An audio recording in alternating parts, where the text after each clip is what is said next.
Okay, you can start now, Kalyan. Thanks carry. எல்லாத்துக்கும் மாலை வணக்கம்.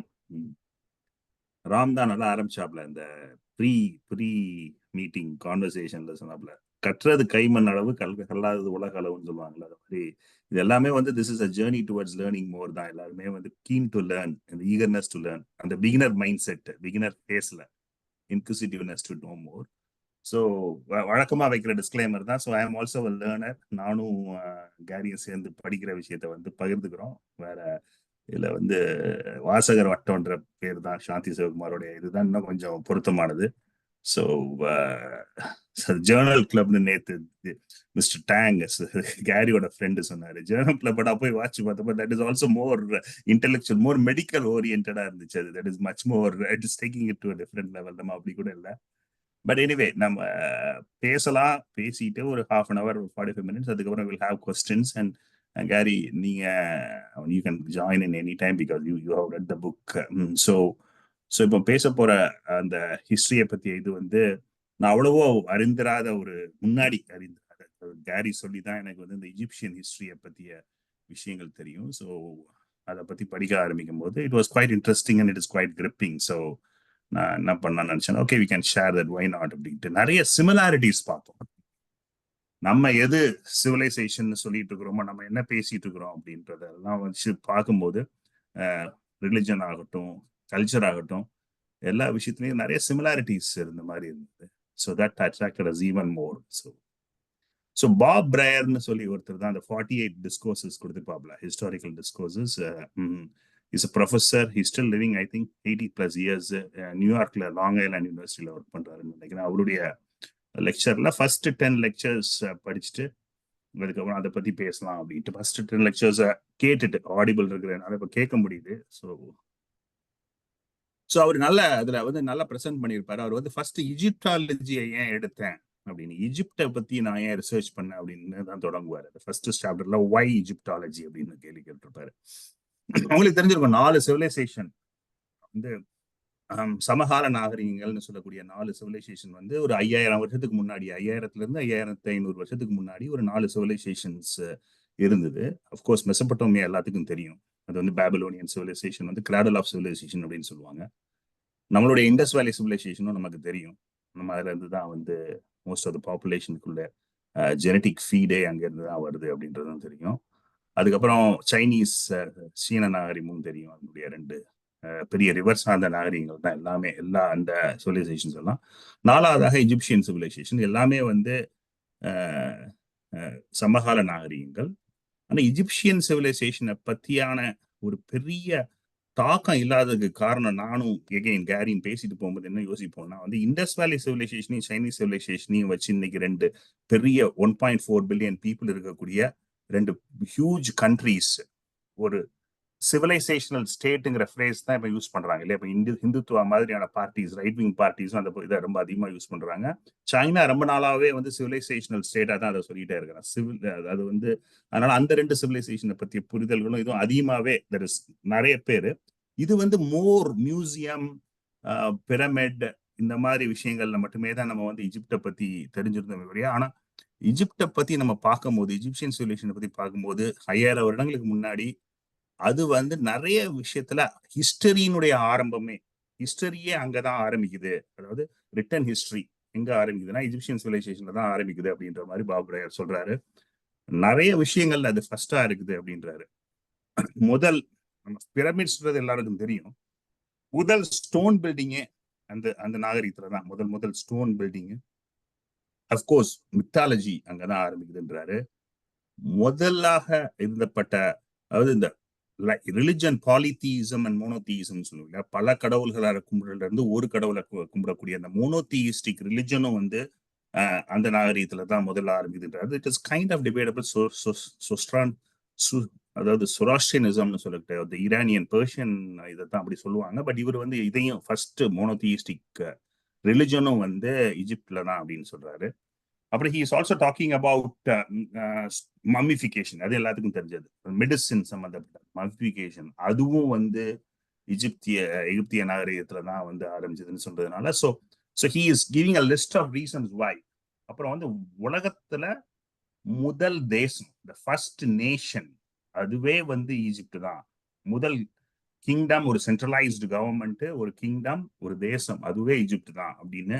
So he is listing a few reasons. நான் 5-6 விஷயங்களை சொல்லி எல்லாத்துக்குமே வந்து முதலாக ஈஜிப்ட் இருக்கிறதுனால நான் ஈஜிப்டாவிலேயே எடுத்து படித்தேன். அதில் தான் I have spent my 30-40 years of research கரியரே அங்கே தான் பண்ணேன் அப்படின்னு சொல்லி he will talk about it.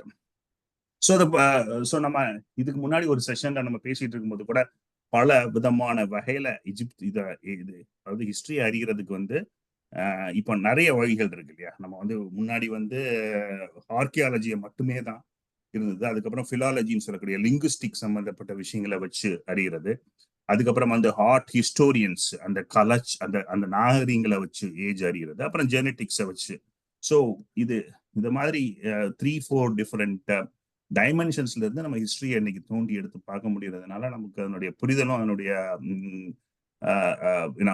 காம்ப்ரிஹென்ஷனும் ரொம்பவே நல்லாவே இம்ப்ரூவ் ஆயிருக்கு அப்படின்றது தான் சொல்லணும். ஸோ இதுல இன்ட்ரெஸ்டிங்கா என்னன்னா, அந்த சிவிலைசேஷனை பத்தி அவர் சொல்லும்போது என்ன சொல்றாருன்னா, அது வந்து ரீசரக்ஷனிஸ்ட், அதாவது திருப்பி உயிர்த்தெழுந்து வரக்கூடிய ஒரு ஒரு சம்பவத்தை பத்தி தான் வந்து அவர் மெயினா சொல்றாரு. அந்த சிவிலைசேஷன் வந்து அதை ரொம்பவே மதிச்சுது. அதாவது there is a life after death, after life இருக்குது. ஸோ அதுக்கு தேவையான என்ன விஷயங்கள்லாம் வேணும் அப்படிங்கிறத யோசிக்கும் போதுதான் அவங்களுடைய அந்த பெரிய பிரமிடும் அந்த டோம்பும் அதுக்குள்ள இருக்கக்கூடிய பரியல் விஷயங்கள் எல்லாமே வந்து திருப்பி ஒரு வாழ்க்கை இருக்குதா அப்படின்னுங்கிறத வச்சு. ஸோ அதை பத்தி யோசிக்கும் போது இன்னைக்கு சொல்லணும்னா 5000 வருஷம் 5500 வருஷமா வந்து மனிதனுடைய தேடல் வந்து இங்க இருக்கக்கூடிய 60-80 வருடங்கள்ல என்ன பண்ணுன்றத மட்டும் யோசிக்காம இதுக்கு அப்புறமும் நம்ம போய் என்ன பண்ணணும்னு யோசிச்சுட்டு இருக்கிறது வந்து நானும் கேரியும் சொல்லணும்னா அது வந்து ஒரு எவ்வளவு ஒரு இது சில பேருக்கு வந்து தப்பா கூட புரியலாம். பட் இது வந்து this is a fraud, this is அ நம்ம என்ன சொல்லணும், பான்சி ஸ்கீம் தான் சொல்லணும். இது ஒரு பான்சி ஸ்கீம். நீ அடுத்த ஜென்மம், நீ அடுத்த ஆஃப்டர் லைஃப்க்கு என்ன பண்ண போறங்கிறத பத்தி நம்ம 5500 வருஷமா இன்னும் அதுல இருந்தே நம்ம வெளியே வரல. ஏன் சொல்றேன்னா, அன்னைக்கு எகிப்திய மன்னர்கள் என்ன பண்ண நினைச்சாங்களோ, என்ன பண்ணினாங்களோ, பிரமிட் மூலமாகவும் அந்த டோம்ஸ் மூலமாகவும் இன்னைக்கு வரைக்கும் நீங்க கேள்விப்பட்டிருப்பீங்க, கிரையோனிக்ஸ்னு ஒரு கல்ட் இருக்குது. there is a cryogenic caskets.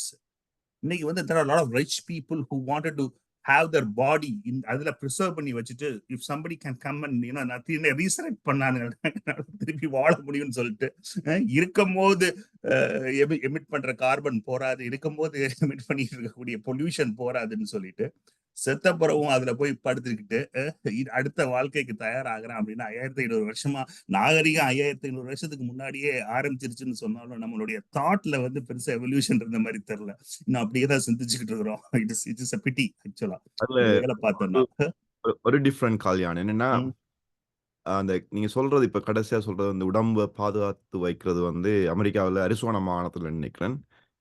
$250,000 அந்த நீங்க உங்களோட உடம்பை பாதுகாக்கணும்னு சொன்னா அந்த தாட் ப்ராசஸுக்கும் நம்ம நீங்க சொல்ற இப்ப இறந்ததுக்கு பிறகு இருக்கிறதுக்கும் கொஞ்சம் டிஃப்ரெண்ட் நினைக்கிறேன். அந்த உடம்பை பாதுகாத்துக்கு காரணம் வந்து one day they can bring back the same body. But ஒரு வகையில் நீங்க சொல்ற சரிதான். ஏன்னா அந்த மூல களங்களுக்குள்ள இருக்கிற தாட் ப்ராசஸ் எங்க இருந்து வரப்போகுதுன்றது விளங்கல. இல்ல இது எனக்கு ஒரு இன்னொரு டைப் ஆஃப் ஃப்ராட் மாதிரி தான் தெரியுது. நம்ம அந்த டாபிக்ல இருந்து டைக்ரஸ் பண்ணாம இருக்கிறதுன்றது எனக்கு புரியுது. பட் இருந்தாலும் ஒரு இந்த விஷயத்துல ஒரு 2 நிமிஷம் டெவலப் பண்ணணும்னு நினைச்சீங்கன்னா, உங்களுக்கு நம்ம நம்ம நம்ம நம்ம பேர் என்னங்க, இந்தோனேஷியா பக்கத்துல ஒரு ஐலாண்ட்ல ஒரு சாமியார் போனாங்க, நம்ம ஊர் சாமியார், பேர் என்ன பேர் வந்துருச்சு, நித்யானந்தாவை வந்து ராஜீவ் மல்ஹோத்ரான்னு ஒரு ரைட் விங் ஒரு அகாடமிக் இருக்கிறான் யூஎஸ்ல. அவன் வந்து பேட்டி காண்றான். அவன் அந்த பேட்டியில ஒரு லைவ் ஒரு மெயின் ஸ்ட்ரீம் சேனல்ல அந்த டிவி பேட்டி நடக்குது இங்கிலீஷ் லாங்குவேஜ்ல. அந்த பேட்டியில அவன் என்ன சொல்றான், இன்டர் ஜெனரேஷனல் கர்மாவை வந்து நீ வந்து ஸ்டோர் பண்ணி வச்ச மாதிரி நீ உனக்கு வந்து பணத்தையும் நீ ஸ்டோர் பண்ணி வச்சுக்க, அடுத்த ஜென்மத்துல நீ எங்க பிறப்ப அப்படிங்கிறத வந்து உன்ன மாதிரி ஆளு சொல்ல முடியும். நித்யானந்தா கிட்ட சொல்றான், நான் ஒரு ட்ரஸ்டி ஃபார்ம் பண்ணிக்கிறேன், பணத்தை பூரா என்கிட்ட கொடுத்துரு, நீ அடுத்த ஜென்மத்துல என்னவா பிறக்கிறியோ உன்கிட்ட போய் நான் அந்த பணத்தை திருப்பி கொண்டு சேர்த்துடுறேன் அப்படிங்கிறேன். இது வந்து ஒரு ரொம்ப சீரியஸான ஒரு பிசினஸ் ப்ரொபோசிஷனா ராஜீவ் மல்ஹோத்ரா அப்படிங்கக்கூடிய ஒரு ரைட் விங் அகாடமிஸ்ட் நித்யானந்தா கிட்ட ஒரு பேட்டியில பேசுறான். நம்ம பெருசா மாறின மாதிரி எனக்கு தெரியல கேரி. நீங்க வந்து ஏதோ சயின்ஸ்ல உயிர் பிச்சுருவான், அதனால வந்து கிரையோனிக் கேஸ்கெட்ஸ் வந்து நீங்க வந்து வித்தியாசமா சொல்றீங்க. பட் எனக்கு வந்து நம்ம வந்து 5500 இருக்கக்கூடிய 60 வருடங்கள்ல இருக்கக்கூடிய 40 வருடங்கள்ல என்ன நல்லது பண்ணுவோம் அதை பண்ணுவோம், அதுக்கப்புறம் கடந்து போவோன்றத பத்தி இல்லாம நம்ம வந்து அடுத்தது செத்த பிறகு என்ன பண்ணுவோங்கிறத பத்தி தான் பேசிட்டு இருக்கிறோங்கிறது வந்து ஒரு ஒரு சோகமான விஷயம் என்னை பொறுத்த மட்டும். But anyway that is besides the point. Okay, so திருப்பி இஜிப்சியன் நாகரிகத்தை பத்தி வரும்போது, ஸோ அவங்க எல்லாமே ரிசரக்ஷன் அந்த கான்செப்டே அங்கே இருந்து தான் ஆரம்பிக்குது. அவங்களுக்கு அந்த பிலீஃப் இருக்குது. அந்த பிலீஃப் வந்து மித்தாலஜில இருந்து வருது அப்படின்ட்டு சொல்றாங்க. நான் முதல்ல சொன்ன மாதிரி, ஸோ இது first pyramids, first stone builder, first monotheistic religion, first mythology எல்லாமே ஃபர்ஸ்டா இருக்கும்போது ஃபர்ஸ்ட் மம்மிஃபிகேஷன் நடக்கிறது மட்டும் இல்லாம இன்னொரு ஒரு பெரிய கிரேட்னஸ் வந்து எகிப்திய நாகரிகத்துக்கு சமகால நாகரிகங்களோட கம்பேர் பண்ணும்போது இருந்ததுன்னா the gift of the river Nile. அதாவது ஈஜிப்டே நைலினுடைய கிஃப்ட் தான் அப்படின்னு ஒரு சேயிங் இருக்கு. ஸோ அந்த ஹிஸ்டரிக்கு காரணமே ஜியாகிரபி தான் அப்படின்னும் சொல்றாங்க. So which is very true. அந்த நைல் ரிவரும் அந்த நைல் ரிவரனுடைய நடக்கக்கூடிய அந்த வருடாந்திர அந்த ஃப்ளட்டிங் ஈவெண்ட்டும் இது that is quite an amazing process. அது ஒரு அதை பத்தியும் நம்ம வந்து we will probably talk about it. ஆனா Nile is the very reason why அவங்களுக்கு ஒரு பெரிய அது எப்படி நம்ம வந்து திருப்பி இன்னைக்கு இருக்கக்கூடிய நமக்கு புரியக்கூடிய அளவுக்கு சொல்லணும் அப்படின்னா நம்ம ஒரு எக்ஸாம்பிள் எடுத்து பார்க்கணும்னா நம்ம காவிரி டெல்டாவை தான் சொல்ல முடியும். ஸோ காவிரி டெல்டாவை நீங்க பாத்தீங்கன்னா அந்த டெல்டாங்கிற வேர்டு இருக்குல்ல, அந்த கிரீக் வேர்டு, அந்த டெல்டாங்கிற வேர்டே எங்க இருந்து வருது அப்படின்னா அந்த முக்கோண மாதிரியான ஒரு பகுதியில வந்து நைல் வந்து போய் நார்த்தர்ன் சீல போய் சேருது. Nile is a river which flows from south to north towards the Mediterranean Sea and drains into the Mediterranean Sea. As it drains towards the Mediterranean Sea, it forms a shape of a triangle. இப்படி ஒரு triangle மாதிரி அந்த பகுதியை தான் delta பகுதின்னு சொல்றாங்க. அதைத்தான் வந்து அதுல இருந்து தான் டெல்டானா இந்த மாதிரியான ஒரு ஃபார்மிங் பேஸ்ட் லேண்ட் உருவாகிறதையும் நம்ம இன்னைக்கு வரைக்கும் அந்த சொல் பிரயோகமா இருக்குது. நம்ம காவிரி டெல்டாங்கிற வேர்டு அதுல இருந்து தான் வருது. Very similar, you wouldn't believe. இந்த ஜியாகிரபிக்கலா நான் பார்த்தேன், மேற்கு தொடர்ச்சி மலைகள்ல மழை பெய்யுது. மேற்கு தொடர்ச்சி மலைகள்ல பெய்யற மழையினால வந்து ஆடிப்பெருக்குங்கிற ஒரு இவெண்ட் நடக்குது. ஆடிப்பெருக்குங்கிறது ஜூலைல நடக்குது. அப்போ வந்து திடீர்னு தண்ணி வருது. இவன் வந்து ஒரு 300-400 கிலோமீட்டர் தள்ளி இருக்கக்கூடிய காவிரி டெல்டா ஊருக்கு வந்து அது ஒரு டிவைன் நிகழ்வா தெரியுது. எப்படா வருஷம் கடவுள் நமக்கு தண்ணி அனுப்புறான்னு. அதேதான் 5500 வருடங்களுக்கு முன்னாடி நைலும் ஃபிளட் ஆகிறது வந்து வருஷம் அரௌண்ட் ஜூலை. அப்போ அதுக்கு ஃபர்தர் சவுத்தா இருக்கக்கூடிய இந்த மலைகள்ல இருந்து, அதாவது எத்தியோப்பியாலையும் எரித்திரியாலையும் இருக்கக்கூடிய மலைகள்ல இதே மாதிரி மான்சூன் ரிலேட்டட் ஆக்டிவிட்டினால மழை பெஞ்சு வந்து அந்த ரிவர் அடிச்சுட்டு வருது. அப்போ வந்து ஆனுவல் ஃபிளட் ஈவெண்ட் நடக்குது. அப்போ பயங்கரமான டெல்டா பகுதிகள் ஃபுல்லா வந்து நல்லா விவசாயம் பண்ணக்கூடிய அளவுக்கு செழுமையான மண், டாப் ரெட் சாயிலும் டாப் இந்த கிரீன் சாயிலையும் கொண்டு போய் தள்ளிடுது. ஸோ கிராப்ஸுக்கும் அக்ரிகல்ச்சருக்கும் தேவையான அவ்வளவு இதுவும் வந்துடுது. ஸோ அதுல இருந்து வந்து they are able to produce more.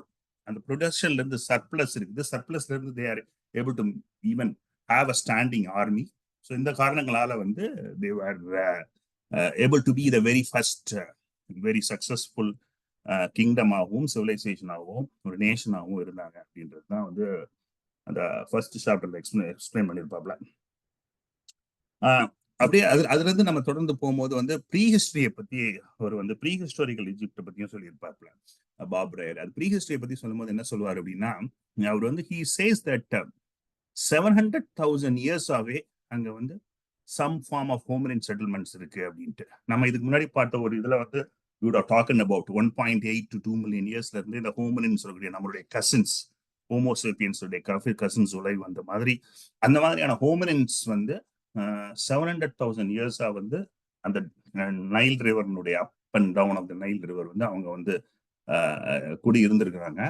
For almost 630,000 years all they had was only stone tool. அதாவது ஸ்டோன் ஆக்ஸ்னு சொல்லக்கூடிய ஒரு ஸ்டூலை வச்சுதான் அந்த hominin civilisations for some reason for 630,000 years வந்து பெரிய டூலிங்லயோ டூல் மேக்கிங்லயோ எந்த விதமான டெவலப்மெண்ட்டும் இல்லை. ஸோ அவங்க ஆனா வாழ்ந்திருக்காங்க அந்த பகுதியில, அந்த ஹோமினின்ஸ் வாழ்ந்திருக்காங்க. But roughly about 70,000 years ago, இந்த நியாண்டர்தல்னு சொல்லக்கூடிய உமனிலே கடைசியா வந்த Neanderthal man has started inhabiting that place. So they were living there right up to say 10-15,000 years ago. So அந்த மூணு old stone age, middle stone age and new stone age, அந்த மூணு பீரியடை வந்து Neolithic, Mesolithic and இந்த old stone age கூட that is a word that is paleolithic of course. அந்த மூணு stone age periods, அந்த ஸ்டோன் ஏஜ் பீரியட்ஸ் வந்து pre history பீரியட்ஸை divide பண்ணி ஒரு புரிதலுக்காக கிளாசிபிகேஷனாக மூணா பிரிச்சு வச்சிருப்பாங்க. ஸோ அந்த மூணு கிளாசிபிகேஷன்லயுமே this happened earlier. வந்து ஒவ்வொரு இடத்துலயும் அந்த ஸ்டோன் ஏஜ்ங்கிற பீரியட் வெவ்வேறு கால அளவை குறிக்கும். ஈஜிப்டை பொறுத்த மட்டும் இட் இஸ் ரஃப்லி அரௌண்ட் தட் டைம். அதாவது நியாண்டர்தல் மேன் வந்தது 70,000 இயர்ஸ்க்கு முன்னாடி. அந்த பீரியட்ல இருந்து they started making other type of tools. அதாவது கொஞ்சம் கூட சொபிஸ்டிகேட்டட் ஃபிளேக்கிங் டெக்னிக்ஸ், எப்படி கையில பிடிக்கிறதுக்கு எப்படி பாம்புக்கு பிடிக்கிற மாதிரி இருக்கக்கூடிய டூல்ஸ். அதுக்கப்புறம் அவங்க தே ஆல்சோ அப்பேரண்ட்லி சிக்கல் நம்ம இப்போ வச்சிருக்கோம், அந்த சிக்கல்ல கூட அவங்க உருவாக்குனாங்க. But they didn't domesticate any plants or animals. இருக்கக்கூடிய ட்ரீஸ் அண்ட் இதை வந்து அவங்க ஹார்வெஸ்ட் பண்ணாங்க. They just harvested and manage. It's not அதாவது பெரிய இன்டென்ஸ் கேரிங் ஃபார் தி பிளான்ஸோ வெஜிடேஷனோ இல்லை. அவங்க வெட்டி எடுக்கிறதுக்கு தேவையாக தான் அந்த சிக்கலை பயன்படுத்தினாங்க. ஸோ அவங்க தான் வந்து another ஒரு 10,000 years வரைக்கும் they were living into the valley from 70,000 BC onwards. அப்புறம் roughly around 43,000 BC is when Homo sapiens come into the territory, into the Nile Valley. Nile Valleyக்கு வந்து 43,000 வருஷத்துக்கு தான். ஸோ அப்படி பார்த்தா நம்ம அவுட் ஆஃப் ஆப்பிரிக்கா இமிகிரேஷன் 65,000 வருஷம் 60,000 வருஷத்துக்கு முன்னாடி நடக்கும்போது இது வந்து இங்கே தான் வந்திருக்கிறாங்க அப்படின்னா, that one of the reasons could be that Neanderthal men உடைய presence in the northern part of Egypt இருந்ததுனால இவங்களோட வர முடியாம இருந்திருக்கலாம். இல்லாட்டி the land route to the Eurasian continent வந்து நீங்க பாத்தீங்கன்னா அந்த ஜியோகிராஃபில ரெட் சீனுடைய சதர்ன் எண்ட்ல அவங்க சவுதி அரேபியன் பெனின்சுலா கிராஸ் பண்ணி போவாங்க, which is like few hundred kilometers south of, அதாவது ஈஜிப்ட் இருக்குது, ஈஜிப்டுக்கு கீழே சுடான் இருக்குது, சுடானுக்கு கீழே சவுத் சுடான், அப்புறம் எத்தியோப்பியா இருக்குது. எத்தியோப்பியாவுடைய பக்கத்துல ஒரு திஜோத்தியா ஒரு சின்ன ஊர்ல இருந்து they can cross right across to Arabian Peninsula and go. So the Homo sapiens 60,000 years ago, they never reached, they never went right up to the northern part of the African continent. அவங்க வந்து Eurasian continent அவங்க populate பண்ண ஆரம்பிச்சிட்டாங்க. ஆனா 43,000 வருஷத்துக்கு முன்னாடி தான் the first Homo sapiens actually entered Egypt. So as far as the Homo sapiens உடைய first presence வந்து நம்ம இந்தியா, ஆஸ்திரேலியா மாதிரி கண்டங்கள்ல இருக்கக்கூடிய பிரசன்ஸை விட லேட்டரா தான் வந்திருக்காங்க. But again, once they came, they started making tools and the tool gets more sophisticated. அவங்க வந்து அந்த வால்கானிக் கிளாஸ்ல இருந்து, ஃபிளிண்ட்ல இருந்து, மற்ற மெட்டீரியல்ஸ்ல இருந்துலாம் வந்து சிக்கிள்ஸும் நியூ டூல்ஸும் பண்ணி, so they of course from that point onwards they started the வில்லும் அம்பும் bow and arrow technique. வேர்ல்ட்லே முதல்ல கண்டுபிடிக்கப்பட்ட, அதாவது ஸ்டோர்ட் எனர்ஜி, பொட்டன்ஷியல் எனர்ஜின்னு சொல்லி, when you have a bending bow, you have the energy stored and you can shoot at any time. Yeah, so அதுதான் வந்து that becomes the biggest invention of their time. அவங்க வந்து அந்த ஆரோனுடைய size, அந்த tool சைஸ்னா நம்ம தம் nail சைஸுக்கு சின்ன ஆரோஸை வச்சு பேர்ட்ஸை சுடக்கூடிய அளவுக்கு sophisticated bows and arrows வந்து they had used to kill birds. And so இதெல்லாம் வந்து this went on and then grinding stones, அதுக்கு தேவையான பொருட்கள். அப்புறம் வந்து they also had a lot of potteries that they invented, and then they looked at bakeries and breweries and archaeological sites that also were discovered. Bakery and brewery ரெண்டுக்குமே தேவையான விஷயம் east, so அதனால அது பக்கத்துனால. ஸோ அப்புறம் classification of labour. So people ஒரு 2,000 பேர் 3,000 பேர்ல இருந்து அப்படியே ஒரு 100,000 பீப்புள் வரைக்கும் அந்த நைல் வேலிக்கு வரக்கூடிய அளவுக்கு வந்து over period of time, right through the 3 stone age periods, they started accumulating and they started settling down, and we have to come right up to 3,200 BC for the history to start. 3,200 BC தான் வந்து இது எல்லாமே pre-history. Right up to 3,200 BC it is pre-history. 3,200 BCக்கு அப்பத்துல இருந்து தான் வந்து history தொடங்குது அப்படின்னு ஒரு சொல்றாரு. ஸோ இந்த நைலை பத்தி நம்ம பேசும்போது அப்பர் ஈஜிப்ட் லோவர் ஈஜிப்ட்னு ரெண்டு கான்செப்ட் வந்து புரிஞ்சுக்கிறதும் வந்து ஒரு இன்ட்ரெஸ்டிங்கான கான்செப்ட். அப்பர் ஈஜிப்ட்னா நம்ம நார்த்லயும், லோவர் ஈஜிப்ட்னா சவுத்னு நினைப்போம் ஜென்ரலா. ஆனா அப்பர் ஈஜிப்ட் லோவர் ஈஜிப்ட் இவங்க சொல்றது வந்து because the Nile river flows from south to north, upper Egypt is in the southern part and lower Egypt in the northern part. So the Egypt that is hugging the Mediterranean Sea is actually the lower Egypt. Upper Egypt is in the southern part because the downstream upstream of the flow அதை வச்சு up and lower என்ற term use பண்றாங்க. So அதையும் ஒரு நல்லா விளங்கப்படுத்தி இருப்பாரு. So இந்த sand bit பரியல்ஸும் அப்பவுமே தொடங்கியிருப்பாங்க. அந்த சாண்ட் பிட்ல வந்து ஹவு தே பரியல், அது வந்து நேச்சுரல் டீஹைட்ரண்ட். அந்த பரியல்ங்கிற விஷயமும் வந்து they had a quite good reading. He will also talk a bit about so the Barbarayode presentation or interesting, he will talk about a lot of side stories. He will give a lot of information about other things. Egyptology மட்டும் பேசாம வந்து அதுக்கு சுத்தி இருக்கக்கூடிய விஷயங்கள், அந்த கண்டுபிடிப்புக்கு காரணமான விஷயங்கள் எல்லாத்தையும் வந்து பேசுவாரு, அதை பத்தி எக்ஸ்பிளைன் பண்ணுவாரு. So that is also making it very gripping. So அதனால நான் அதையும் வந்து அப்பப்போ மென்ஷன் பண்ணியே நான் சொல்றேன்.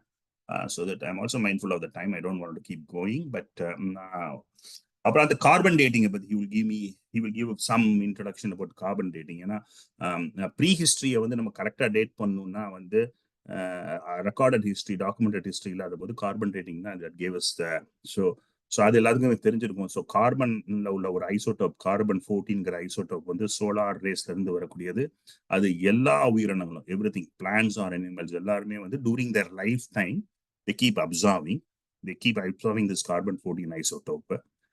Once they're dead, this isotope being unstable, they start losing the dead part of that particular cell or animals. Idu vandu will start losing this carbon 14. They talk about what they call half-life. Half-life of carbon is 5,700. Carbon 14 isotope is 5,730 years. What it means is that if, for example, if you have 10 grams of carbon 14 isotope in a little ஒரு சின்ன ஒரு plant துகள்ல இருந்ததுன்னு சொன்னா, அது வந்து 5,730 years கழிச்சு measure பண்ணி பார்த்தீங்கன்னு சொன்னா அது 10 கிராம் இருந்தது 5 கிராம் ஆயிரும். So to decay 50% of its original weight, it take 5,000. So that's what they call it half-life. அதை வச்சு you can estimate the actual life, the actual historical period, time periods வந்து you will be able to sort of reasonably, fairly, precisely நம்மளால கணிக்க முடியும். So he will also explain about that radiocarbon dating பண்ணியிருக்கிறாங்க. அதெல்லாம் நம்ம very close. அதையும் பின்னாடி வந்து டேவிட் ரைக் அவருடைய புக்ல எக்ஸ்பிளைன் பண்ணியிருப்பாரு. So when they do the genetic mapping and then they use the same technique, and so ரெண்டையும் மேட்ச் பண்ணி how it aligned perfectly, radiocarbon dating versus genetic mapping ன்றதையும் வச்சு அந்த ஜீனோம் சீக்வன்சிங் வச்சு பண்றதையும் சொல்லியிருப்பாரு. So that is the part about the prehistory. So now third we are coming down to the historical part of idukku poradhukku munadi he will talk about Napoleon's invasion and Napoleon's idu adukku poradhukku munadi ancient Egyptian thought and சொல்லி mythology பத்தி பேசியிருப்பாரு, அது Egyptian mythology பத்தி. So he used to explain அது வந்து mythology, religion, philosophy அந்த மூணுக்கும் உள்ள difference என்ன, இல்ல மூணுக்கும் உள்ள ஒற்றுமைகள் என்ன அப்படின்னு ஒரு கேள்வி கேட்டுப்பாரு. அப்போ வந்து நம்ம யோசிச்சு பார்த்தோம்னா they all three ஃபீல்டுன்னு சொல்றத விட அது ஸ்டடி கூட கிடையாது. அந்த மூணுமே வந்து நான் எம்பிரிக்கல் கொஸ்டின்ஸை வந்து they try to answer, right? They try to answer non-empirical questions. Religion ஆகட்டும், mythology ஆகட்டும், philosophy ஆகட்டும், மூணுமே வந்து non-empirical questions. So is there is life after death? So அந்த கொஸ்டினை பத்தி தான் நம்ம கொஞ்சம் முன்னாடி பேசிட்டு இருக்கோம். அந்த கேள்வியை வச்சு எவ்வளவு பணம் பண்றாங்க, எவ்வளவு பயத்தை உண்டாங்க அப்படின்ட்டு. அப்புறம் வந்து how did the universe form? So அது ஒரு கேள்வி. இந்த மாதிரி கேள்வியை மித்தாலஜி எப்படி எழுதுது, ரிலிஜன் எப்படி எழுதுது, பிலாசபி எப்படி எழுதுன்னு அழகாக எக்ஸ்பிளைன் பண்ணிருப்பாரு. மித்தாலஜியை வந்து பார்க்கும்போது there is no time, it's not a time based thing. மித்தாலஜியை வந்து லிட்டரலா நம்ம பார்க்கக்கூடாது, அதுல இருந்து வரக்கூடிய ஒரு மெசேஜை தான் எடுக்கணும் அப்படின்னு சொல்லிட்டு he will explain how there are 8 pairs of Egyptian gods. எல்லா பேரும் சொல்லி கொடுத்துருப்பாரு. 8 பேர், அது வந்து டிஃப்ரெண்ட் நேம்ஸ் அவர் வந்து சொல்லியிருப்பாரு. நன், நனத், ஹக்கட்டு, அப்புறம் கெப்பு, நட்டு, சாஹில் அப்படின்ட்டு. ஸோ இது இது எல்லாம் பார்த்தீங்கன்னு சொன்னா அந்த god, the pairs of gods பார்த்தீங்கன்னு சொன்னா நம்ம வந்து முன்னாடி, அதாவது நீர், நிலம், அப்புறம் காற்று, நெருப்புன்னு சொல்லுவோம் இல்லையா, 4 எலிமெண்ட்ஸ். அதை சுத்தி தான் இது வந்து கிரீக்லயும் அதே தான் சொல்லுவாங்க. ஃபயர், எர்த், வாட்டர் அண்ட் ஏர் வந்து 4 பேசிக் எலிமெண்ட்ஸ் சொல்லுவாங்க. ஸோ அது அதை பேஸ் பண்ணி தான் வந்து இந்த 8 காட்ஸ், அந்த 4 பேர் ஆஃப் காட்ஸ் இருப்பாங்க. அந்த ஃபார்ம்னஸ், டார்க்னஸ், இந்த பிரைமோடியல் வாட்டர்ஸ்ல இருந்து அந்த ஒரு so what he will say is Greeks considered, கிரீக்ஸ்னுடைய நம்ம வந்து வெஸ்டர்ன் சிவிலைசேஷனோட நரேட்டிவ் அப்படின்னா கிரீக் அண்ட் ரோமன்ல இருந்து தான் அவங்களுடைய வெஸ்டர்ன் சிவிலைசேஷனோட நரேட்டிவ் ஆரம்பிக்குது இல்ல. ஸோ கிரீக் அண்ட் ரோமன்ஸ் வந்து பர்டிகுலர்லி கிரீக்ஸ் அவங்களுடைய எல்லா பழக்க வழக்கங்கள், மித்தாலஜில இருந்து, பிலாசபில இருந்து, எல்லா இன்ஃபுளுன்ஸும், மெடிசன்ல இருந்து அவங்க வந்து இஜிப்சியன் சிவிலைசேஷன்ல இருந்து தான் எடுத்தாங்க. So they had so much reference for the Egyptian civilisation அப்படிங்கிற ஒரு விஷயத்த வந்து ஒரு 2-3 இடத்துல தெளிவுபடுத்தியிருப்பாரு.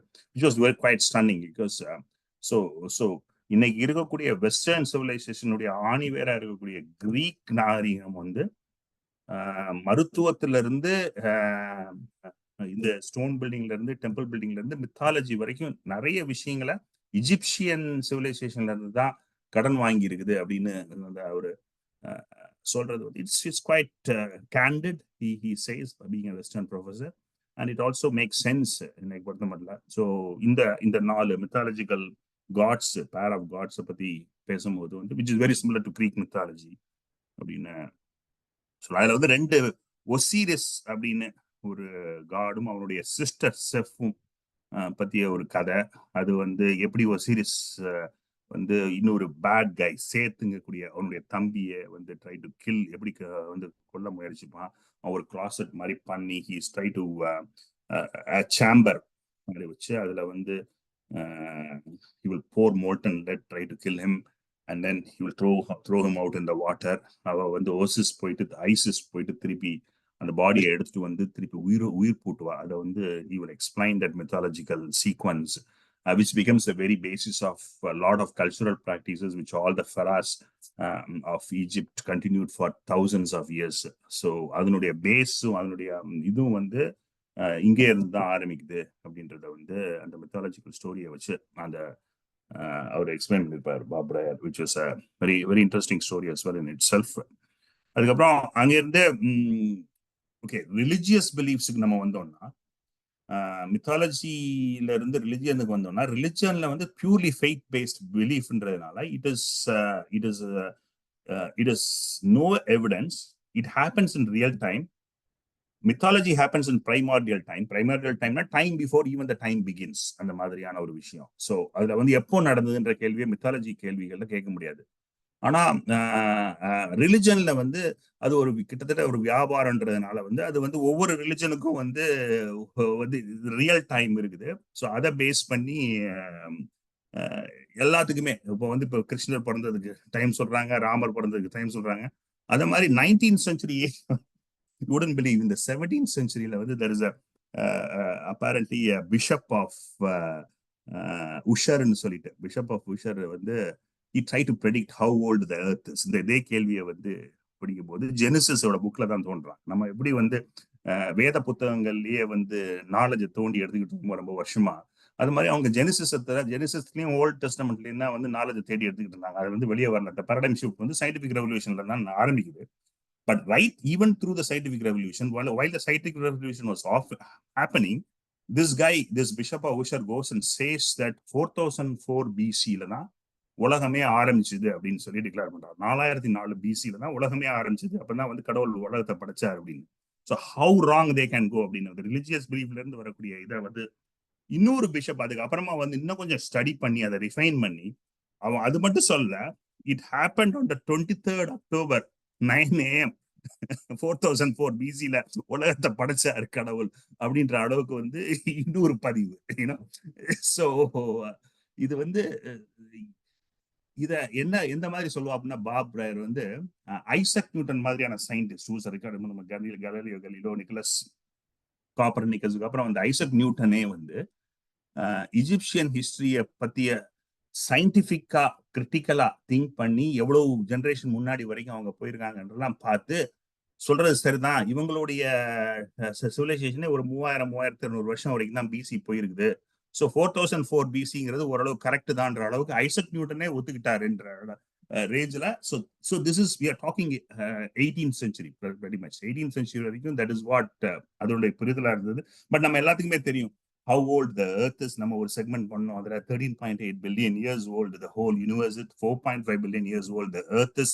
அதுக்கப்புறமா 1.2 million 1.2 million இயர்ஸா வந்து ஹோமனின்ஸ் இருக்கிறாங்க.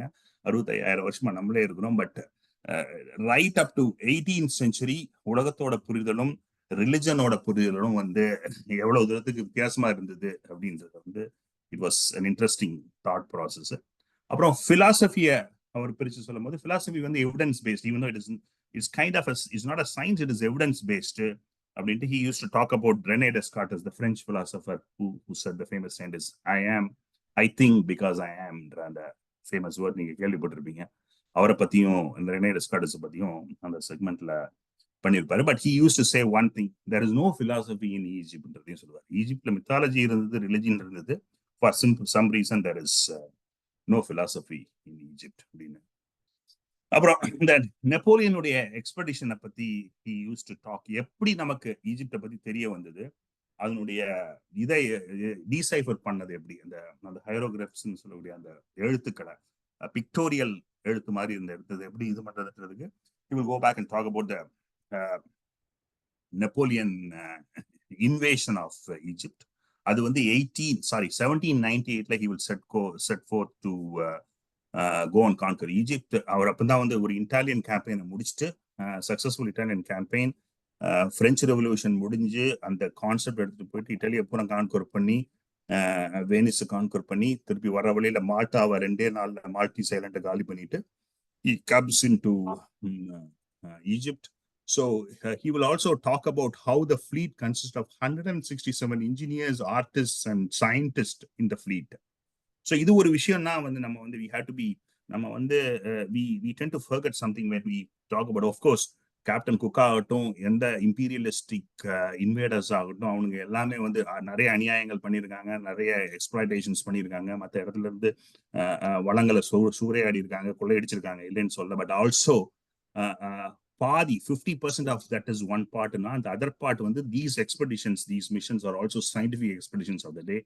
சயின்டிபிக் நிறைய சயின்டிஸ்ட், இன்ஜினியர்ஸ், ஜேம்ஸ் குக்ல இருந்து ஆரம்பிச்சு, கேப்டன் குக்ல இருந்து ஆரம்பிச்சு பர்டிகுலரா பிரிட்டிஷ் அண்ட் பிரெஞ்சு மிஷன்ஸ், அதுக்கு முன்னாடி போன Italian, Spanish and also Portuguese missions வந்து பியூர்லி ஹண்டிங் ஃபார் வெல்த், இதை தேடி மட்டுமே போனாங்க.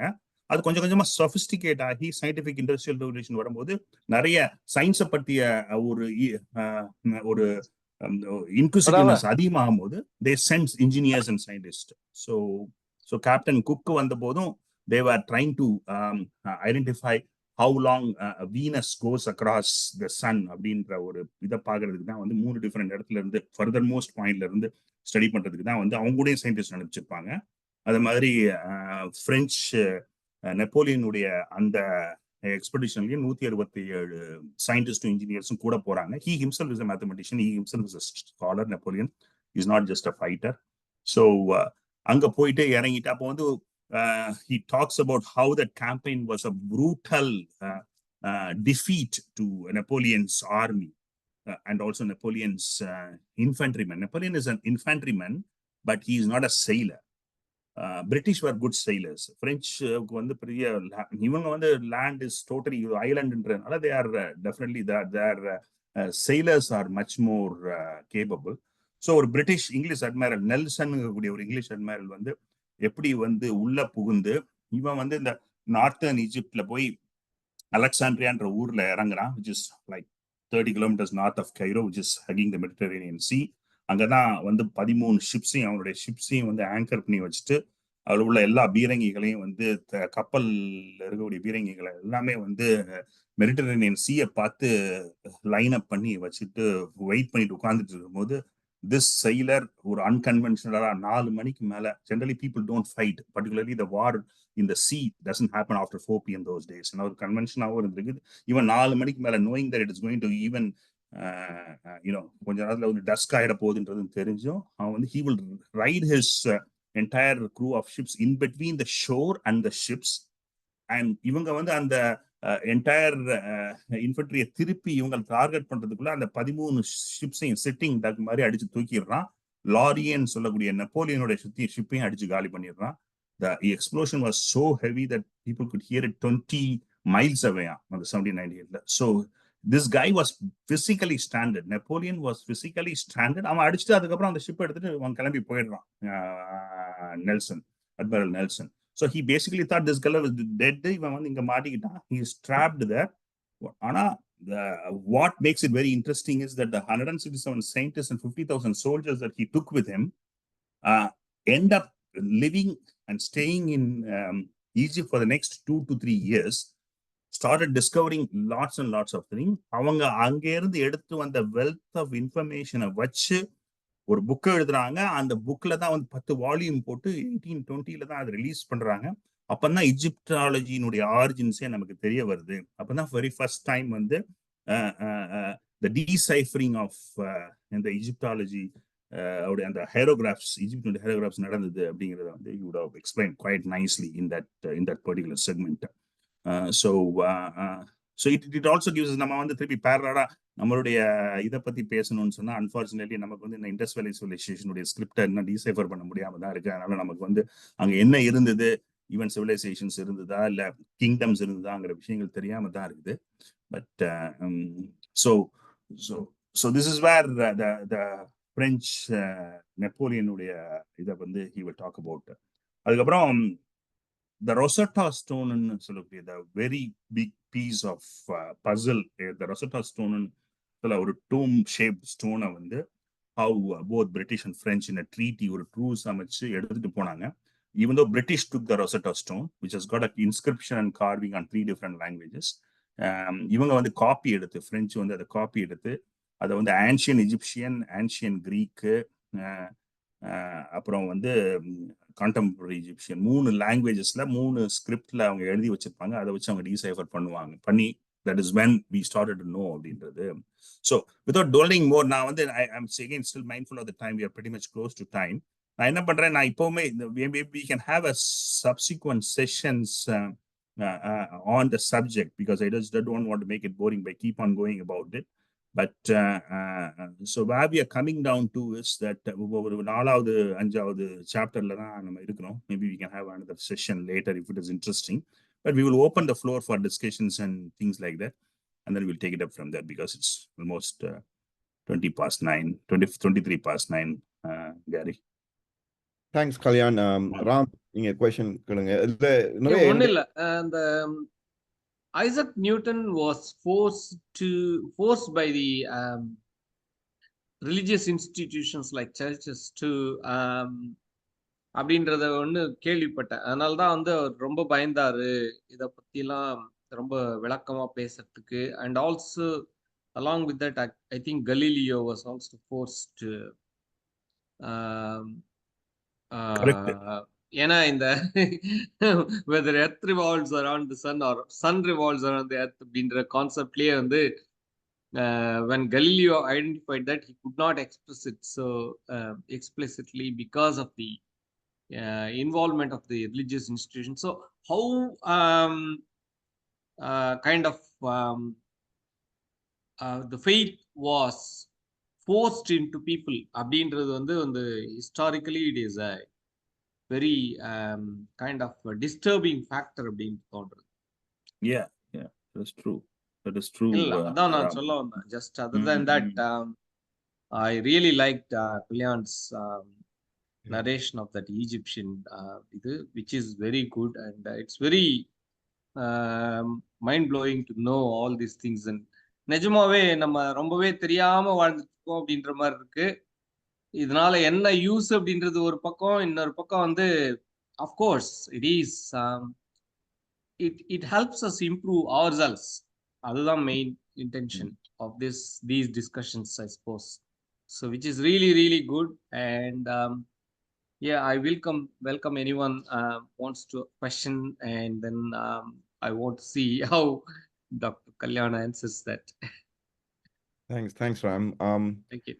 Kalyan, I also have some thoughts while you are talking Mhm. about quickly for the audience. So the Bob Prayer வந்து எப்படி அந்த எஜிப்டியாலஜியை பற்றி நம்ம தெரிய வந்தோம், அதுக்கு எப்படி நெப்போலியன் இந்த ஆர்மி வந்து ஹெல்ப் பண்ணாங்க, இந்த நெல்சன் வந்து அதை அழிச்சிட்டு போனதுக்கு பிறகு அவங்க நின்றபடியாக தான் இன்னும் கொஞ்சம் கூட ஆராய்ச்சி நடந்தது இந்த போல். அப்படி அது ஒரு நல்ல ஒரு விஷயம். ஏண்டா அந்த நாளில் வந்து நெப்போலியன் போல படத்தலைவர் வந்து சயின்டிஸ்டை கூட்டி வந்து ஒரு லேர்ன் பண்ணும் போது நிறைய விஷயங்கள் அது பெஸ்ட் விஷயம் வந்து இந்த எஜிப்டை பற்றி நம்ம லேர்ன் பண்ண தொடங்கினதால தான்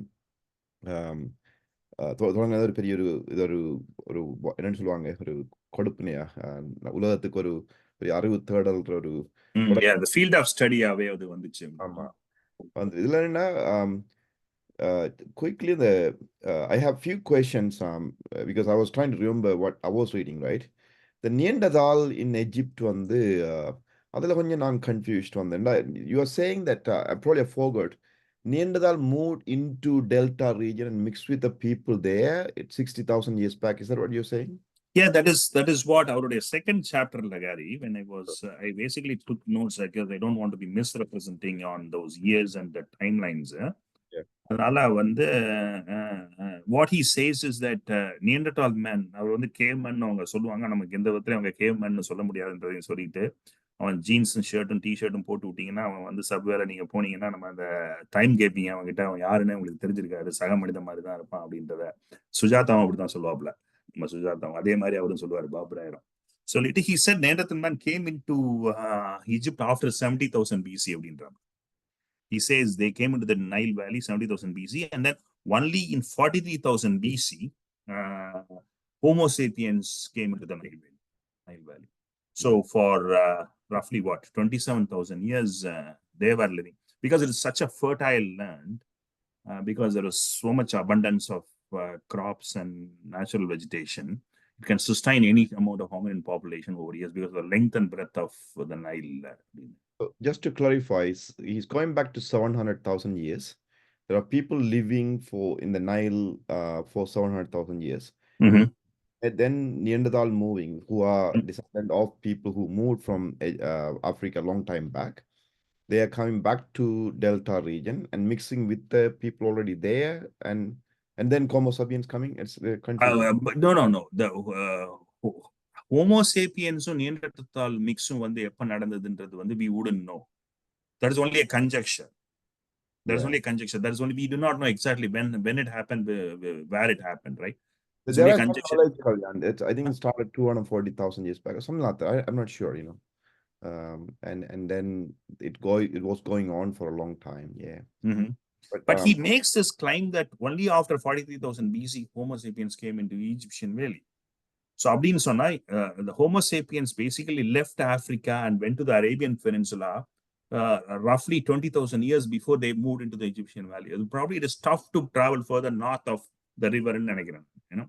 So ivanga vandu they again the climate probably gets colder already, it's much harder. I don't know why that the case, but that is the information that was presented.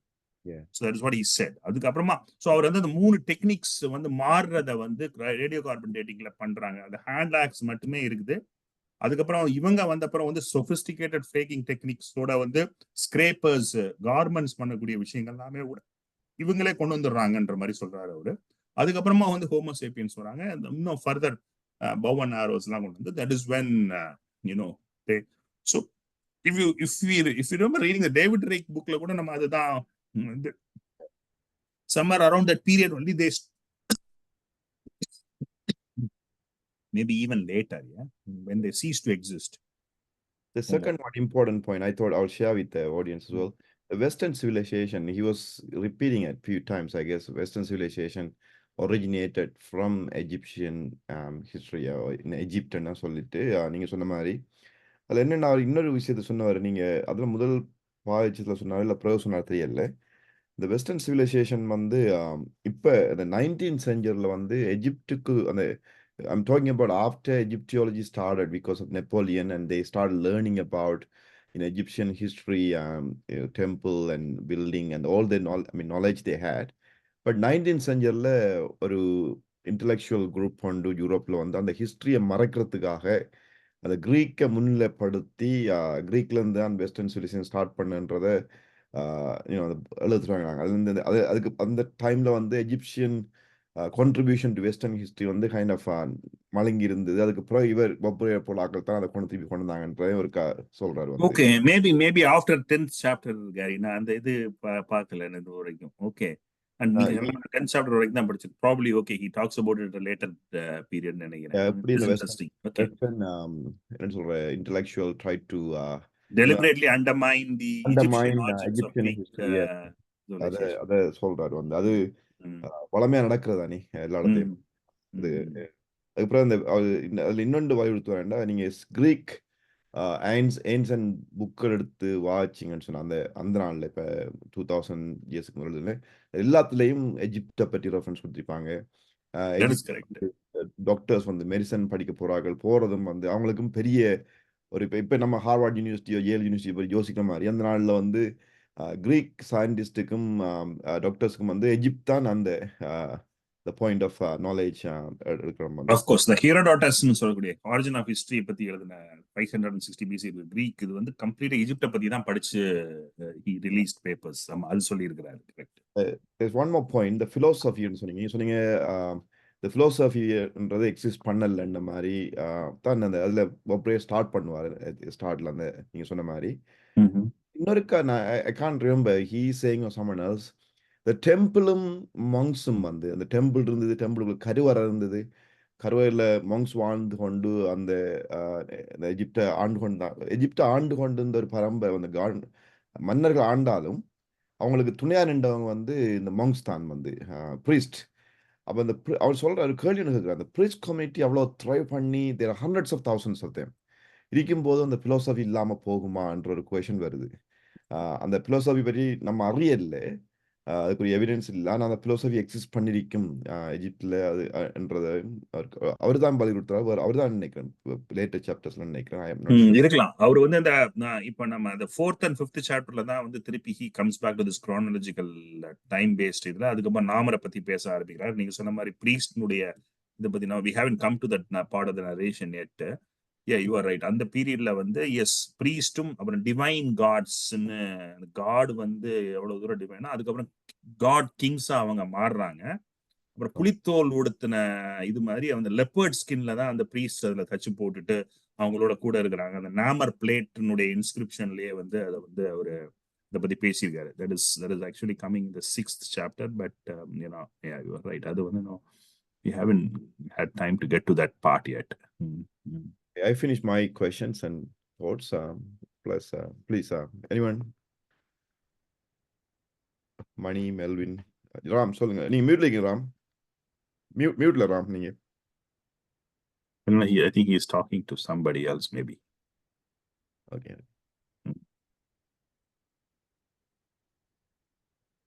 ஒரு question இருக்குதா? சுபு ரொம்ப குவைட்டா இருக்காரு இன்னைக்கு. சுபு வந்து ஒரு போட்டு போயிட்டாரோ? அப்படிதான் நினைக்கிறேன். சாந்தி கலா வந்ததுக்கு நன்றி. கேளுங்க. இல்ல எனக்கு ஒரு கல்யாண வெரி இன்ட்ரெஸ்டிங் செஷன். இல்ல எனக்கு ஒரு அது அவர் என்னது அதுல பத்தி எனக்கு ஒரு கொஸ்டின் நீங்க சொல்லேக்குள்ள எனக்கு அந்த கொஸ்டின் வந்தது. இப்ப எல்லா ஏன்ஷியன் என்ன சொல்றது பழைய நாகரிகங்கள் எல்லாத்துலயுமே 3 ஃபேக்டர்ஸும் இருக்கும் இல்ல. ஒன்று மதம் இருக்கும், மற்றது நீங்க சொன்ன மாதிரி அந்த என்ன சொல்றது மித்தாலஜி இருக்கும், மற்றது தத்துவம் இருக்கும். ஈக்குவலா இருக்கும் மூணுமே. இப்ப கிரீக்கோ சைனாவோ இந்தியாவோ எது எடுத்தாலும் இருக்கும். ஆனா நீங்க ஒரு இன்ட்ரெஸ்டிங் ஃபேக்ட் எனக்கு சொன்னீங்க, எகிப்துல அந்த தத்துவம் மட்டும் அங்க வளரல அப்படின்னு சொல்லி. அதுக்கு ஏதாவது காரணம் இருக்கா? அதாவது நீ அதை பிறகு அதை பத்தி வேற ஏதாவது அவர் சொல்லி இருக்கிறாரா? ஏன் அது மட்டும்? அது வெரி இன்ட்ரெஸ்டிங் ஃபேக்ட் இல்லையா? அது மிஸ்ஸிங்ன்றது அது 3 சேர்ந்து தானே இருக்கும் எப்பவுமே. அதுதான் வந்து கேரினுடைய அந்த பதிலையும் அந்த கேள்வியிலையும் அதுதான் இருந்தது. ப்ராபப்லி நம்ம அந்த பிலாசபியை பத்தி நமக்கு இன்னும் தெரிய வரல. நம்ம வந்து இன்னும் we didn't have evidence to decipher அவங்க என்ன பேசியிருக்காங்கிறத வந்து நம்ம வெளிக்கொணரல அப்படின்னு கூட எடுத்துக்கலாம். அது பிலாசபி இல்லை அப்படின்றது சொல்லும் போது. ஸோ அது என்னென்ன கலா இப்போ நான் இப்போ கல்யாணம் சொன்ன மாதிரி இந்த ஒப்ரேயர் தான் அந்த பின்னுக்கு இருக்கிற சாப்டரில் கொண்டு வரான்னு நினைக்கிறேன்.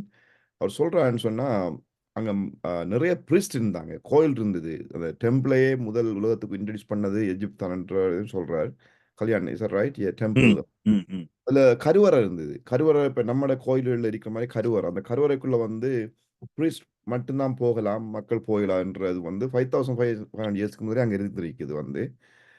ப்ளஸ் வந்து அந்த ப்ரீஸ்ட் கம்யூனிட்டி வந்து கிட்டத்தட்ட 700 of thousands of them live 3000 இயர்ஸ்க்கு முதலே வந்து அலெக்சாண்டர் போகும் முதலே there are hundreds of thousand. Alexander போய் எஜிப்தில் இறங்கின உடனே அவன் அந்த ரூல் பண்ணுறதுக்கு அலெக்சாண்டர் அவருக்கு பின்னுக்கு வந்தாக்கலாம் அந்த ப்ரீஸ்டை தான் யூஸ் பண்ணாங்க. அவர் கேள்வி என்ன கொஷனை கொண்டு வான்னு சொன்னா நீங்கள் கேட்குற அதே கொஷின் தான்.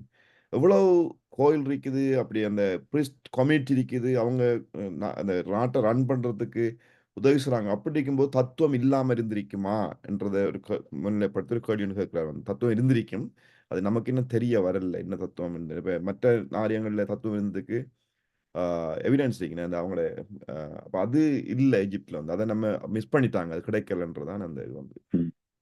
அதை ஒரு வழியில பதில் சொல்லணும்னா அந்த absence of evidence is not an evidence of ஆப்சன்ஸ்னு சொல்லுவாங்க இல்லையா?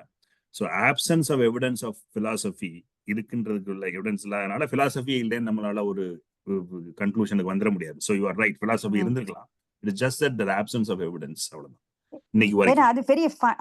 அது ஒரு நடக்க முடியாத ஒரு ஸ்ட்ரேஞ்ச் ஃபேக்டா இருந்தது எனக்கு. அதாலதான் நான் கேட்டேன். அது என்ன எல்லா ஏஞ்சன் இதுலயும் மூணுமே இருக்கும். ஏன்னா 3 விதமான திங்கிங்கும் அங்க இருக்கும் இல்லையா? ஒன்ல இருந்து ஒன்னு இவால்வ் ஆகி வந்திருக்கும் இல்ல? அது என்ன, இட்ஸ் ஓகே. அது நீங்க சொல்றது சரியா இருக்கு. அப்சன்ஸ் ஆஃப் எவிடன்ஸ் தான் அது. Absence of evidence doesn't mean that evidence of absence. That's nice. Thank you. Melvin, Nathan, Nesamani, மணி.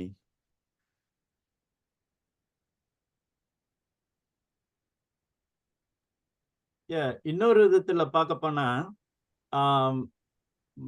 எது முதல்ல வந்ததுன்னு கொஞ்சம் திங்க் பண்ண பார்க்கணும். அதாவது மதம் முதல்ல வந்ததா இல்ல முதல்ல வழிபாடு வந்திருக்கும். சம் ஃபியர் ஃபேக்டர்னால வழிபாடு வந்திருக்கும். இப்போ ஐ திங்க் நீங்க சொன்ன மாதிரி இந்த பஞ்சபூதம் வச்சு நிலம், நெருப்பு, காற்று, ஆகாயமா, ஸோ இதனால வந்து வர்ஷிப் பண்ணியிருக்காங்க. பட் அதுக்கு முன்னால முன்னோர் வழிபாடு இருந்திருக்கும்ல. I think I don't know முன்னோர் வழிபாடு முன்னால வந்துச்சா இல்ல பஞ்சபூத வழிபாடு முன்னால வந்துச்சான்னு தெரியல. இப்ப நம்ம ஊர்ல வந்து முன்னோர் வழிபாடு முன்ன இல்ல, பிகாஸ் நடுக்கல் வச்சு, பிகாஸ் நம்ம சவுத்துல நான் சொல்றது பஞ்சபூதம் சொல்லி வர்றது ஐ திங்க் நார்த்ல இருந்து வருதுன்னு நினைக்கிறேன். பிகாஸ் நம்ம சவுத்துல வந்து இந்த 4 பவரை வச்சு நம்ம வழிபாடு முன்ன நடந்திருக்கான்னு தெரியல. ஏன்னா இங்க உள்ள 4 டைப் ஆஃப் வழிபாடு வந்து 4-5 டைப் ஆஃப் வழிபாடு வந்து நிலத்தோட டைப்பை பார்த்து, ரைட்? கரெக்ட். ஸோ அந்த பஞ்சபூதம் இதுங்கிறது ஐ திங்க் ப்ராபப்ளி வேதிக் கான்செப்ட்ல இருந்து வந்ததா இருக்கலாம். பிகாஸ் அதுக்கு just if you would mind I just wanted to answer that. அதாவது டாக்டர் கல்யாண் சொன்ன மாதிரி பஞ்சபூதங்கள்ன்றதை விட சதுர்பூதங்கள் தான். ஆகாயம் வந்து எல்லாத்தையுமே கண்டெயின் பண்றது அப்படின்றதுனால ஒண்ணு. ரெண்டாவது வந்து அந்த மனுஷன் வந்து நான் வந்து ஒருத்தரோட டிஸ்கஸ் பண்ணதுல எனக்கு தெரிய வந்தது, ஒரு ஜேர்னலிஸ்டோட டிஸ்கஸ் பண்ணதுல தெரிய வந்தது என்னன்னா, மனுஷன் வந்து எப்படி இந்த பஞ்சபூதத்தையே கிரியேட் பண்ணா அப்படின்றது, அந்த கான்செப்டையே கிரியேட் பண்ணது எப்படி அப்படின்னும் போது, ஓடிட்டே இருக்கிற மனுஷன் வந்து காட்டு வாசியா இருக்கும்போது மேலேருந்து மழை பெய்யுது, மேலேருந்து வெயில் அடிக்குது, காத்து வருது. இது 3 பேஸ் பண்ணி மனுஷன் என்ன பண்ணானா அதுக்கு ஃபியர், பயந்தான். அதாவது அந்த பயத்தாலதான் வந்து என்ன கிரியேட் ஆச்சுன்னா, இதெல்லாம் நம்ம வந்து ஏதாவது கும்பிட்டா நமக்கு வந்து ஏதாவது நல்லது நடக்குமா, அப்படின்ற மாதிரி ஒரு கான்செப்டுக்குள்ள போயிட்டு அப்பதான் வந்து இந்த குலதெய்வ வழிபாடுகள் நீங்க சொன்ன மாதிரி ஆரம்பிச்சது. நீங்க சொன்னது ஒரு விதத்துல கரெக்ட் தான். இந்த குலதெய்வ வழிபாடு தான் முதல்ல ஆரம்பிச்சது. அதுக்கப்புறமா வந்து இதுக்கெல்லாம் உருவம் கிரியேட் பண்ணி அப்புறம் மதங்கள், அதுக்கப்புறமா அதுக்கான செக்மெண்ட் மாதிரி, அதாவது ஹியூமன் பீயிங்ஸ் என்ன பண்ண ஆரம்பிச்சிட்டாங்கன்னா பேசிக்கலி நாம எப்படி வாழறோமோ அப்படியே கடவுள் ஒரு அக்கௌண்டன்ட், கடவுள் ஒரு லாயர், கடவுள் ஒரு கிரியேட்டர், கடவுள் ஒரு டெஸ்ட்ராயர், அப்படிதான் வந்து ஒரு ஹைரார்கிய நம்ம எப்படி வச்சிருக்கோமோ அதே ஹைரார்கியை அங்க கிரியேட் பண்ணிட்டான். அது வந்து லேட்டஸ்ட் ஸ்டேஜ்ல தான் வந்தது. முதல்ல வந்து பயத்தால வந்த அந்த வழிபாட்டுல வந்து உருவானது அந்த குலதெய்வ வழிபாடுன்ற மாதிரி ஆச்சு அப்படின்றது நான் தெரிஞ்சின்றது. I would expect others to have. நம்ம அப்படிதான் நம்ம லோக்கலா நம்மளோட ஃபேமிலி நம்மளோட ஜெனரேஷன் வர்றப்போ ஒரே ஒரு அந்த குலதெய்வ வழிபாடு தான் இருக்கும். ஒரு வில்லேஜா போறப்போ ஐ திங்க் அதுக்கு ஒரு காமன் இது வேணும். ஸோ மாரியம்மாவும் ஐயனாரும் இது எல்லாமே ஃபியரால கிரியேட் ஆனதுதான். ப்ரொடெக்ஷனுக்கு, ஒரு ப்ரொடெக்ஷனுக்கு.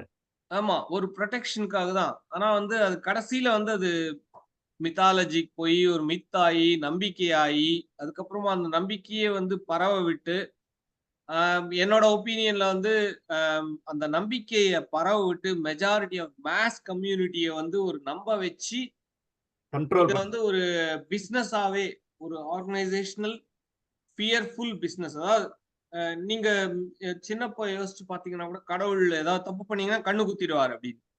ஸோ கடவுளை வந்து உருவப்படுத்தும் போதே வந்து ஒரு பயத்துல தான் ஃபியர் ஆஃப் காட் அப்படின்ற இதுல தான் வந்து கான்செப்ட்ல தான் இது பண்றாங்களே ஒழிய ஒரு ஆனா சொல்லும் போது வந்து கடவுள் வந்து God loves every one is equal in the eyes of God அப்படின்ற மாதிரி தான் சொல்றாங்க. ஆனா வந்து that's not how it has been formed over the period of time அப்படின்றது என்னோட opinion. And I welcome others to speak. நானே சும்மா ரொம்ப பேசிட்டு இருக்கேன்னு நினைக்கிறேன். தேங்க்யூ.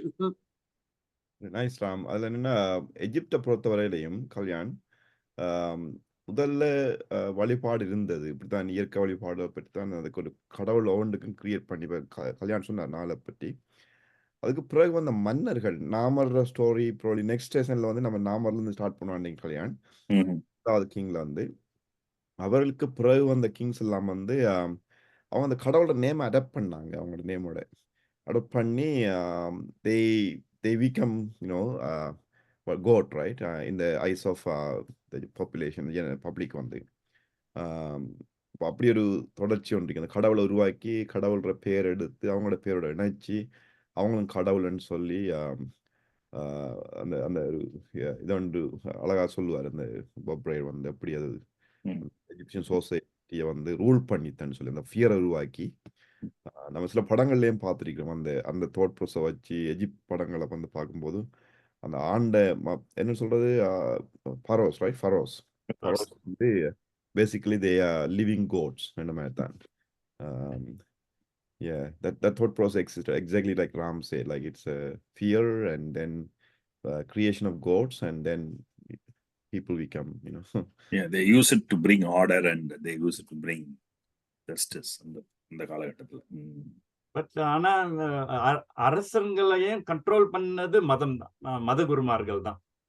எல்லா இடத்துலயும் அந்த மாதிரி தான் நடந்திருக்கு, including Egypt. Same thing. Yeah, I think நம்ம ஊர்லயும் அதானே இப்போவும் அதுதான் நடந்துட்டு இருக்கு. Religious institutions are controlling all over the world. In fact, whether it is America or Israel or India, everything is controlled by religious institutions. Actually, it'll take China may be an exception, but it in a different way. அவ்வளவுதான். It seems kind of 300 years Ram to that goes away. That's what the prediction is anyway. Melvin, சொல்லுங்க Melvin. இல்லை, அது அதாவது பஞ்சபூதங்களுக்கும் குலதெய்வம்க்கும் எப்படி அதை ரெண்டையும் connect பண்றாங்கன்னு எனக்கு தெரியல. இப்போ ஒவ்வொருத்தருக்கும் ஒவ்வொரு குலதெய்வங்கள் இருக்குது இல்லையா? இப்போ குலதெய்வம்ங்கிறது வந்து இப்போ for example even Murugan, Sivan அவங்களாம் கூட வந்துட்டு நம்மளோட தெய்வங்கள் அப்படின்னு சொல்லி கொண்டு வர்றாங்க அப்படின்னா அது கடவுள் கிடையாது. அதாவது இப்போ ஒருத்தரே இப்போ நம்ம கல்யாணம் ஏன் வந்துட்டு அவரை வந்துட்டு ஒரு நல்லது செஞ்சாருன்னா அப்படின்னா ரொம்ப நல்லவன் அப்படிமோ, ரொம்ப நல்லது செஞ்சாருன்னா ரொம்ப நல்லவன் செய்வோம். அதுக்கு மேல நம்ம வார்த்தை கிடையாது, தெய்வம்டா அப்படிம்போம். அதாவது அதுக்கு மேல ஒரு வார்த்தை, அவ்வளவுதான். அதே மாதிரி நம்மளுடைய குடும்பத்தினருக்கோ ஏதோ ஒரு வகையில வந்துட்டு ஏதோ ஒரு நல்லது செஞ்சதுனால அவங்கள ஒரு குலதெய்வமா வச்சிருக்காங்க அப்படி சொல்லுவாங்க. அதாவது நான் பார்த்தது பாத்தீங்கன்னா, இப்போ ஒரு சிலர் எல்லாம் பாத்தீங்கன்னா லைக் வேலு நாச்சியார் இந்த மாதிரியான ஆளுங்கள்லாம் இருக்கும்போது வந்துட்டு, அதாவது வெள்ளைக்காரன் வந்து அட்டாக் பண்ண வரும்போது வந்து இவங்க போய் அவங்கள காப்பாத்துறதுக்காக இவங்க அவங்க முன்னாடி போய் நின்னுட்டு அது என்ன ஒரு சூசைட் இது மாதிரி நிறுத்தி அவங்கள வந்து படையை நிறுத்துறதுனால வந்துட்டு அவங்கள வந்துட்டு அந்த இடத்துல வந்துட்டு ஒரு குலதெய்வமா வழிபடுறாங்க அப்படி சொல்லுவாங்க. சோ அதுக்கும் இந்த குலதெய்வ வழிபாட்டுக்கும் இந்த பஞ்சபூதங்களுடைய இதுக்கும் என்ன கனெக்ஷன் இருக்குதுன்னு எனக்கு தெரியல. கனெக்ஷன் இல்ல. நான் வந்து அது ஒரே ஒரு வார்த்தை சொல்ல விரும்புறேன். Melvin, thank you. அண்ட் ஜஸ்ட் அந்த குலதெய்வ வழிபாடுன்றது வந்து பிற்காலத்துலதான் முதல்ல வந்து அந்த பஞ்சபூதங்கள்ன்றது வந்து பஞ்சபூதங்களே கிடையாது. ஆக்சுவலி இந்த மூணத்தை பார்த்துதான் மனுஷன் பயந்தான். காத்து, வெயில், மழை, இது மூணு தான் மேலேந்து வருது. So some one is doing something from the top அப்படின்ற மாதிரி இமேஜின் பண்ணிட்டு அந்த டாப் வந்து கடவுள் அப்படின்னு கிரியேட் பண்ணி அதை சாட்டிஸ்ஃபை பண்ணணும் அப்படின்றதுக்காக வந்து சில ஃபார்மாலிட்டிஸ் கிரியேட் பண்ணாங்க. அவங்கள சாட்டிஸ்ஃபை பண்ணோம்னா என்ன பண்ணணும் அப்படின்றது யோசிச்சான். அப்படிதான் வந்ததே ஒழிய, ஆனா அது சாட்டிஸ்ஃபை பண்ண முடியுமா முடியாதா அப்படின்றதெல்லாம் அவங்க நிரூபிக்கல. எதையுமே நிரூபிக்க முடியல. ஆனா வந்து இதுக்கு நம்ம இது பண்ணா சரியா இருக்கும், இது பண்ணா சரியா இருக்கும் அப்படின்னு பண்ணும்போது வந்து ஒன்னொன்னா குலதெய்வங்கள் உருவாச்சு. அப்புறமா அவ்வளவுதான். என்ன அதுக்கு மேல என்னால சொல்ல தெரியல எப்படின்ட்டு. தேங்க்யூ. சரிங்க சார், கரெக்டா சொன்னீங்க. அதாவது இப்ப நம்ம பயப்படுறத வச்சு நம்ம நிறைய தெய்வங்கள் உருவாக்கணும் இல்லையா? பாம்பு வச்சுக்கிட்டு கூட நம்ம இதை வச்சுக்கிட்டு இருந்தோம், அதுக்கு கூட ஒரு வழிபாடு. எக்ஸாக்ட்லி. அது எல்லா அனிமல்ஸையுமே நம்ம வந்து பயந்ததெல்லாம் நம்ம வந்து அதுக்கு ஒரு குலதெய்வமாக்கி அதை ஒரு இது பண்ணி அப்படிதான் பண்ணோம். அதனாலதான் வந்து நம்ம வந்து ஊர்காவல் வந்து ஒருத்தர் காவல் காக்குறாங்க. அவங்க வந்து நமக்கு குலதெய்வம், நமக்கு வந்து நம்ம ஊரை காப்பாத்துறாங்க அப்படின்னு. அப்ப ஏன் மத்தவங்க ஊரை காப்பாற்ற மாட்டாங்களா அப்படின்றது வந்து அங்க ஒரு கொஸ்டின் பாயிண்ட் ஆயிடுறது. ஆனா வந்து அப்படித்தான் கிரியேட் ஆச்சு. ஒவ்வொரு கம்யூனிட்டிலையும் அப்படி கிரியேட் ஆனதுனால அப்படின்னு நான் நினைக்கிறேன். Thank you. Thanks Ram, thanks Melvin. வேற கொஸ்டின்ஸ் இருக்குதா? நாதன், நேசமணி, சாந்தி, அமைதியா இருக்கீங்க. மணி, லிசனிங் மோட்ல இருக்கேன் carry. Okay, thanks. It's interesting. இல்லை நிறைய இந்த கடவுளை பற்றி கதைக்கிற நேரம் நம்ம நிறைய கதைக்கலாம். நான் கதைச்சு நிறைய களைப்பாயிட்டோம். அந்த நான் கடவுளை பற்றி கதைக்கும் போது நான் ஒன்று தான் யோசிக்கிறேன். as long as we learn about the origin of universe and origin of earth, origin of life, அந்த thought process போயிடும். அந்த கடவுள் அந்த உருவான கடவுளை பற்றி ஒரு தாட் ப்ராசஸ் இல்லாமல் போயிடும் மைண்ட்ல இருந்து. And once you learn about the creation of, not creation, origin of universe, origin of earth and origin of life, and it become relevant, right? That's the word I would use. Yeah. I recall Dr. Kalyan's quote that if we go on to who is the creator, அதாவது நம்ம வந்து ஆராய்ச்சி பண்ணிட்டு போகும்போது நம்ம எப்பவுமே வந்து இது இது இது நடந்திருக்கு அப்படின்னா இதுக்கு ஒரு காரணம் யார், இதுக்கு ஒரு காரணம் யார், இதுக்கு ஒரு காரணம் யார் அப்படின்னு பார்க்கும்போது கிரியேட்டர்னு போயிட்டு இருக்கோம். ஆனா டாக்டர் கல்யாண் ஒரு கான்வர்சேஷன்ல சொன்னாரு, எவால்வ் ஆகுது அப்படின்ற ஆஸ்பெக்ட்ல போகும்போது அந்த கிரியேட்டர்ன்ற ஆஸ்பெக்ட் இருக்காது அப்படின்னு. Which is very true in my opinion. அது ரொம்ப ரொம்ப கரெக்ட். ஆனா வந்து நம்ம யாரையுமே வந்து வேர்ல்ட் வைடு வந்து அந்த சமுதாயம் எப்படி பண்ணியிருக்குன்னா கிரியேட்டர் அப்படின்றத திங்க் பண்ண வைக்கிறத ஒழிய எவல்யூஷன் அப்படின்றத திங்க் பண்ண வைக்கிறது இல்லை. அதுதான் basically the problem which is lying in fact. which is not allowing us to think other than the creator. எந்த காரியத்துக்குமே ஒரு காரணம் இருக்கணும் அப்படின்ற மாதிரி தான். நான் வந்து இது not only in this, in fact ஒரு சுவாமிஜியே இதை பத்தி பேசினதை கேட்டு என்னால் அவர்கிட்ட கான்டாக்ட் பண்ண முடியல. ஆனால் அவர் கொஸ்டின் பண்ணணும்னு கூட தோணித்து. ஏன்னா அவர் என்ன சொன்னார்னா, நம்ம பர்செப்ஷனுக்குள்ள, நம்ம திங்க் பண்ற விதத்துக்குள்ள எப்படின்னா, we will only think இது நடந்திருக்குன்னா இதுக்கு என்ன காரணம், இப்படி இருக்குன்னா இதுக்கு என்ன காரணம், இப்படிதான் நம்ம திங்க் பண்றோம். But it is beyond human conception to think other way around. That's how அவர் டிசைன் இஸ் அப்படின்னாரு. அவர்கிட்டே இதே கேள்வி கேட்கணும்னு நினைச்சது. ஆனா வந்து அவரை கேட்கவோ அவரோட கான்டாக்ட் டீட்டெயில்ஸ் எதுவும் தெரியல. அதனால வந்து அந்த எக்ஸ்பெரிமெண்ட்டுக்கு நான் போல. அதுல என்னன்னா, நீங்க சொல்றதுல வந்து அந்த நாலேஜ் வந்து இப்ப எனக்கு கிடைச்சது. நமக்கு வந்து இந்த எவல்யூஷனை பற்றியோ இல்ல யூனிவர்ஸை பற்றியோ இட்ஸ் வெரி ஷார்ட் பீரியட் தானே. அப்ப so it will take some time, it reaches out.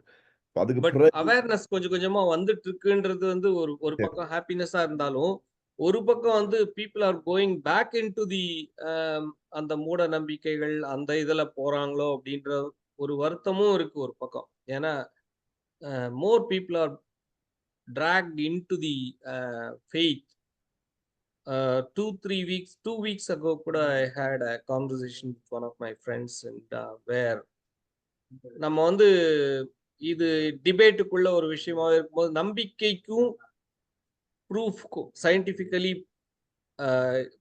நிரூபிக்கிறதுக்கும் difference இருக்குன்றது ஒத்துக்க மாட்டேங்கிறாங்க. அதாவது எல்லாருக்குமே வந்து நம்பிக்கை வந்து மேலோங்கி நிற்கிறது, ப்ரூஃப்ன்றது வந்து நெக்ஸ்ட் லெவலுக்கு தான் போறாங்க. சயின்ஸ் கெனாட் ப்ரூவ் அப்படின்ற மாதிரி தான் அவங்களோட கான்செப்ட் இருக்கு. பட் நம்பிக்கைன்றது வந்து ஒருத்தரோட பிலீஃப் தானே ஒழிய அதை வந்து ப்ரூவே பண்ண முடியாது. Then it leads into a debate where they ask us how you don't believe அப்படின்றத ப்ரூவ் பண்ணு அப்படின்னு தான் சொல்றாங்களே ஒழிய how you believe அப்படின்றத வந்து ப்ரூவ் பண்ண முடியல அவங்கள. So that is a big drawback. And it is because of the என்னோட perception வந்து because of the language that we can speak, so we can debate in different perception. And also if you look into interpretation of what someone says, is someone else can interpret in a different way, because everybody doesn't think the same way. So the interpretation makes lots of difference, and it is very difficult to bring a balance between all these things. But anyway, learning is a good opportunity. Adana Silva. Thanks, Thank you. Thank you. Any other questions? We have another 7 minutes before we finish. Melvin, Nathan, Nesamani, Mani, Aya. Thanks, Kalyan. Thanks carry. அது வந்து Thank you Dr. Kalyan. ரொம்ப ரொம்ப அருமையா. Doctor இல்ல, ஐயோ hello சாமானியன் Kalyan. Carey தான் வந்து Carey is a doctor. Yes. இல்ல எக்ஸ்பர்ட் டாக்ஸ் கொடுக்குறவங்க எல்லாமே எனக்கு டாக்டர் தான்.